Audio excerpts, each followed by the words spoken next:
حضرت شیخ عبد القادر جیلانی رحم اللہ علیہ رحم اللہ علیہ اسلام کے عظیم ترین اولیاء کرام اور صوفیاء میں سے ہیں۔ آپ کو غوث العظم، محی الدین اور باز اشہب جیسے القابات سے یاد کیا جاتا ہے۔ ذیل میں آپ کی زندگی اور کارناموں کا خلاصہ پیش کیا جا رہا ہے۔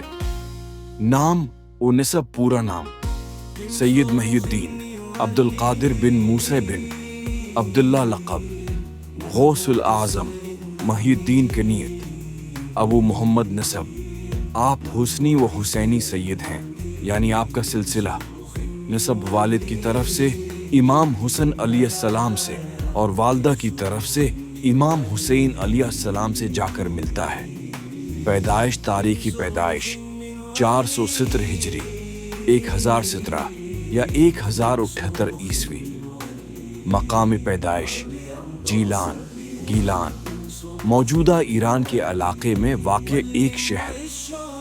تعلیم و تربیت: آپ نے ابتدائی تعلیم اپنے وطن جیلان میں حاصل کی، پھر اعلی تعلیم کے لیے بغداد تشریف لائے۔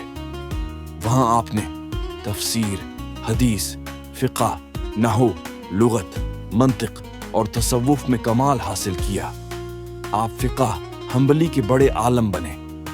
علمی و روحانی خدمات: حضرت شیخ عبد القادر جیلانی نے بغداد میں ایک مدرسہ قائم کیا جہاں سے ہزاروں طلبہ نے علم حاصل کیا۔ آپ نے تصوف اور شریعت دونوں کو یکجا کیا اور لوگوں کو ظاہری و باطنی اصلاح کی دعوت دی۔ آپ کے وعظ و نصیحت کے اجتماع میں ہزاروں لوگ شریک ہوتے تھے۔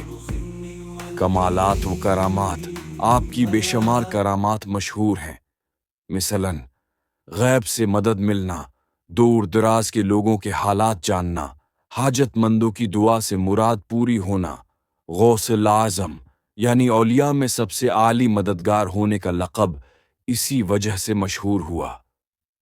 تصانیف: حضرت شیخ عبد القادر جیلانی کی کئی مشہور کتابیں ہیں، جیسے 1. الفتح الربانی، وعظ و نصیحتوں کا مجموعہ۔ 2. فتوح الغیب، روحانیت اور تزکیہ نفس پر مشتمل۔ ثالثاً جلال خاطر۔ رابعاً الغنیہ لطالبی طریق الحق، وفات تاریخ وفات 11 من ربیع الثانی 561 ہجریہ 1166 میلادی۔